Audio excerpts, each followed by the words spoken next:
The oldest unsolved crime finally solved in 2023. Rita Curran case. Rita Curran, 24, had just achieved the most significant phase of her life. She had finally achieved independence by leaving the nest.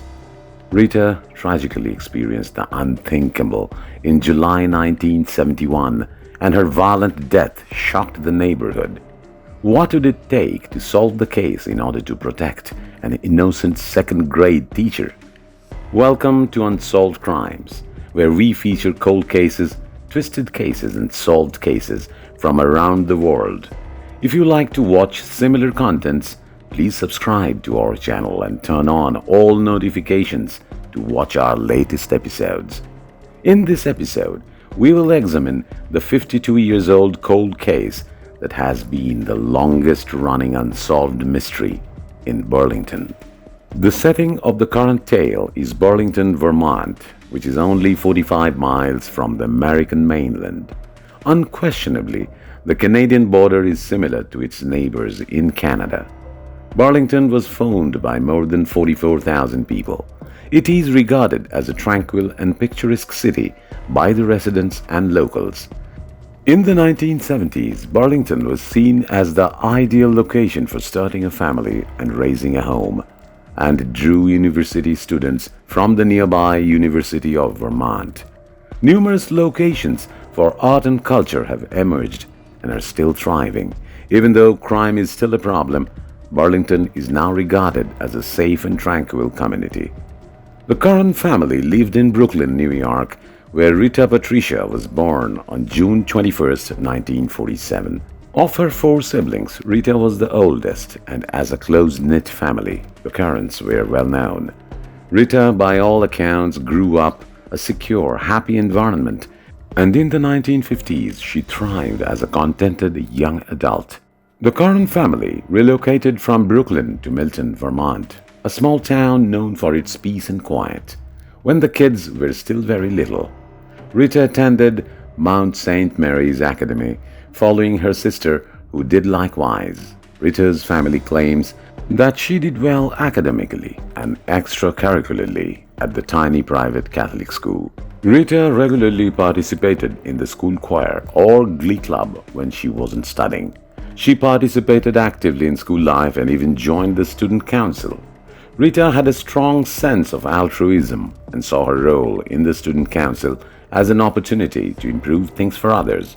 She was a well-liked student, and her commitment to hard work made it possible for her to enroll in the nearby Trinity College.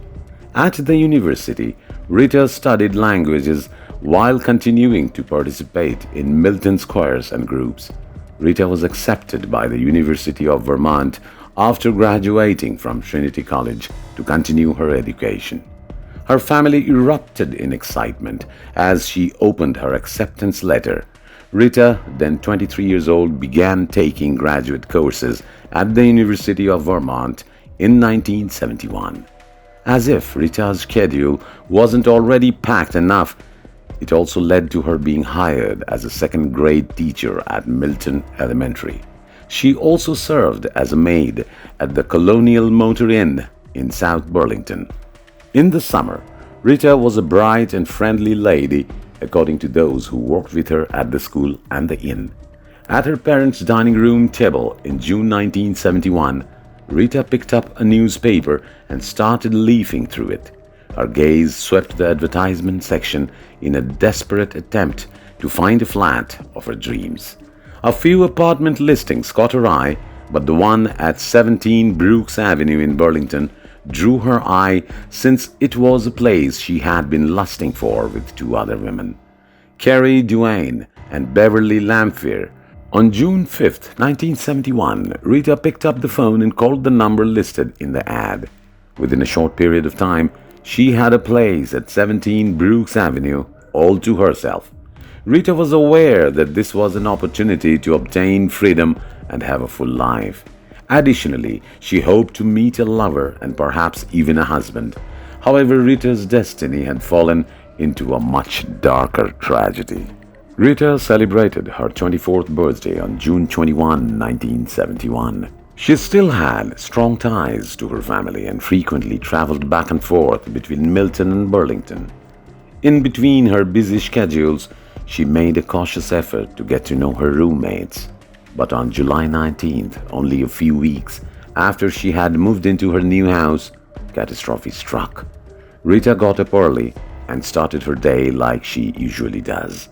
She attended choir practice after leaving her job at the Motor Inn. Rita, an ardent Roman Catholic, took time for prayer, even throughout her busy days. Rita returned to 17 Brooks Avenue at around 10 p.m. before getting ready for bed. Rita fell into a gentle slumber as soon as her head hit the pillow, and she wouldn't be awakened that night. After an evening of socializing, Rita's housemates, Beverly and Carrie, returned to their shared flat, according to reports.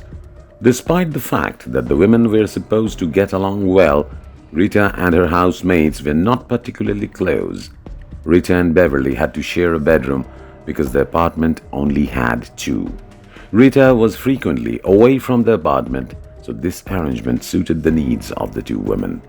When Beverly and Carrie got home at around 2:30 a.m., they still partied in the living room. They assumed Rita was asleep when they discovered that her bedroom door was slightly ajar. They were careful to maintain the music at a low volume while speaking in a quiet voice. From about 1 a.m. to 1:20 a.m., Beverly, Carrie, and Carrie's boyfriend conversed in the living room.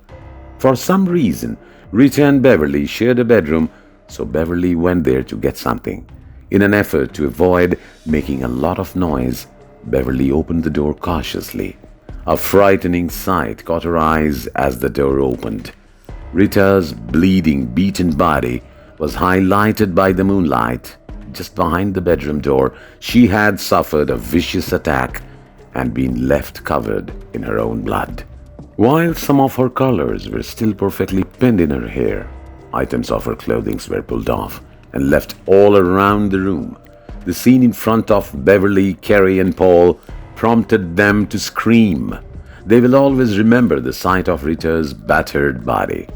Paul hurried over to Rita and attempted to revive her, but it was ineffective because everything appeared to be happening in slow motion.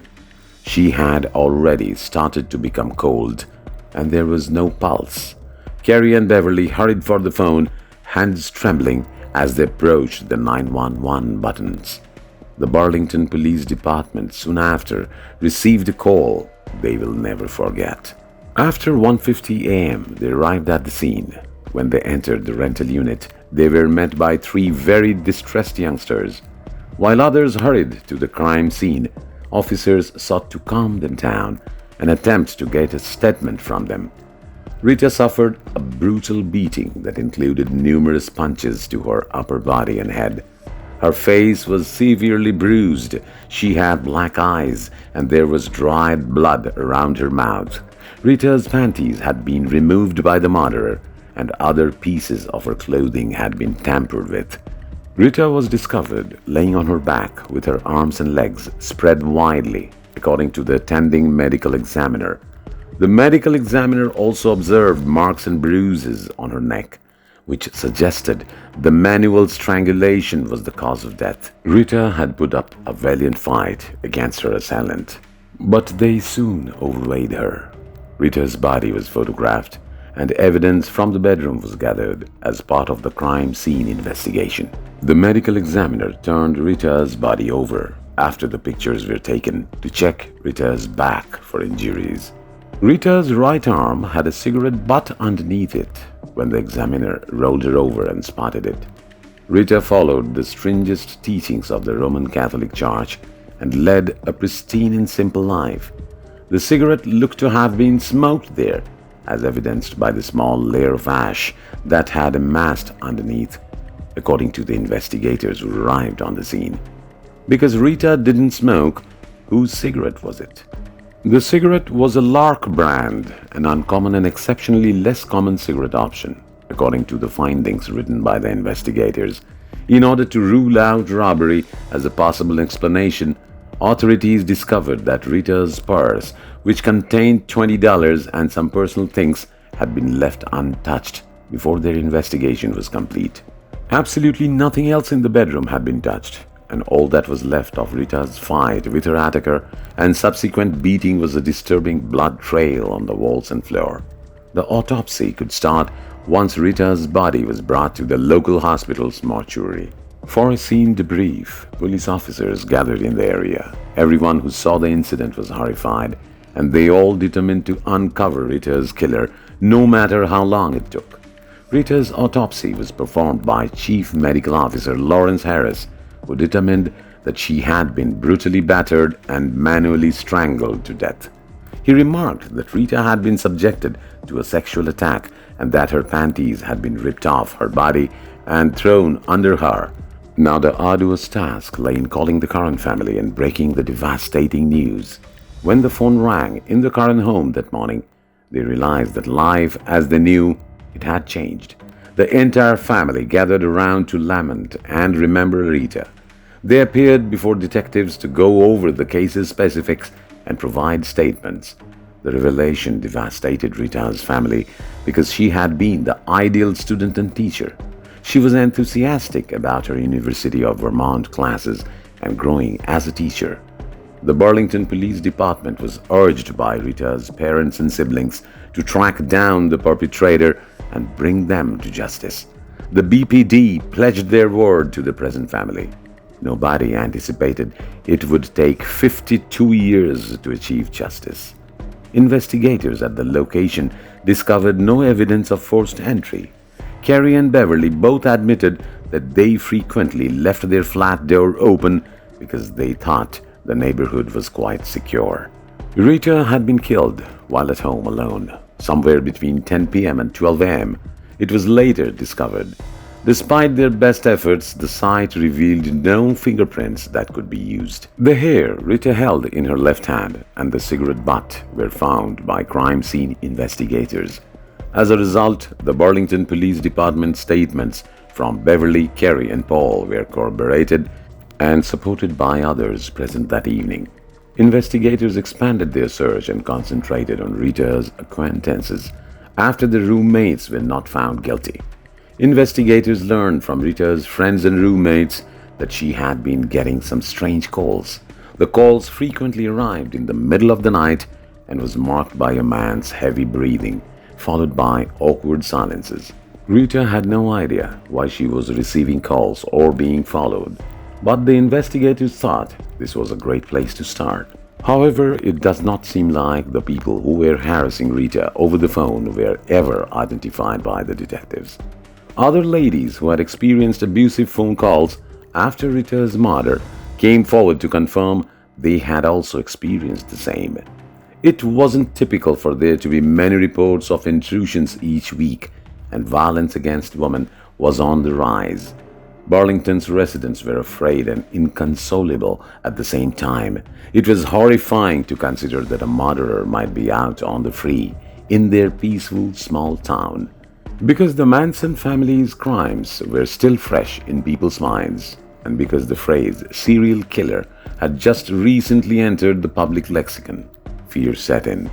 Women no longer believed it was safe to leave the house alone or leave the doors and windows shut, and the street lights stayed on all night. The Burlington Police Department was faced with a challenging task. First, they needed to find the killer who killed Rita, and then they needed to calm the public's concern. Everyone was given the assurance that the perpetrator would be found shortly. However, sadly for the Burlington police, things didn't exactly go as planned. Rita's funeral service was held on July 23rd at St. Anne's Church in Milton, Vermont, where she had previously taught classes and was a valued member.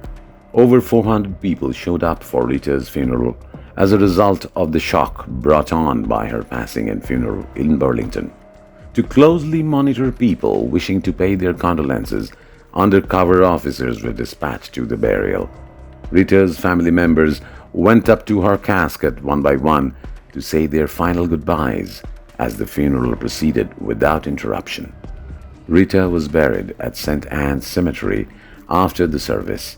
Her name, flowers, and candles were placed on her gravestone. Nobody knew who would be the next victim after Rita's murder shocked the community. The people Rita may have had links with, as well as her pals, were being still questioned by the investigators.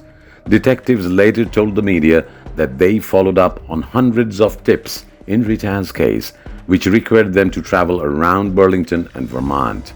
However, all of these leads were unsuccessful. Investigators and a charitable organization joined up to offer a $3,000 reward, which would be worth $22,000 in today's currency, as the well of leads gradually ran dry. Even this significant sum of money could not bribe those with information. Investigators emerged from the shadows to question Rita's neighbors and other building inhabitants. On the night Rita was killed, neighbors claimed they didn't hear any screams or fights. Investigators questioned William DeRuse and Michelle, who resided in the same apartment building as Rita. Michelle provided her husband an explanation by saying that he had spent the entire night with her. Because of William's dubious criminal record, investigators were on guard. However, as the weeks grew into months and the case got colder and colder, Michelle's unquestionable alibi let him off the hook. Officers were back at square one after hundreds of leads and witnesses all vanished without a trace. Many people in the community believed that the media had forgotten Rita after years went by with no updates. There is little doubt that Rita will always be remembered by the police officers who came to her apartment that evening. And Patrick Lee, the district attorney, has made it his mission to uncover Rita's killer. The Burlington Free Press published an article in 1979 outlining fresh information regarding Rita's case. According to the story, 2 of the 4 suspects in Rita's case died while 2 others were detained on other charges. Around this time, Rita's mother, Mary, also spoke out, saying she thought the son of a well-known Burlington judge was a crucial suspect in her daughter's murder. She continued by saying that politics has a hand in how the investigation proceeded and contributed to the decision to not pursue this suspect further. These allegations were denied by the Burlington Police Department. The locals could feel Mary's pain and suffering, and Rita's case received a lot of support. When Rita's murder was linked to Ted Bundy's reign of terror in 1984, it was yet another disturbing revelation for the public and the media. Bundy had a sad connection to Burlington because he was born there on November 24, 1946, to Eleanor Louise Cowell at the Elizabeth Lunt Home for Unwed Mothers. Due to his origins and the fact that he had never met his father, Bundy had a great deal of resentment. His upbringing was chaotic, and he only discovered years later that his older sister was truly his mother. And that ends today's episode. Please let us know what you think in the comment section below. And please like and share the video if you want to see more such true crime content. Make sure to subscribe to our channel. We hope to see you in our next video.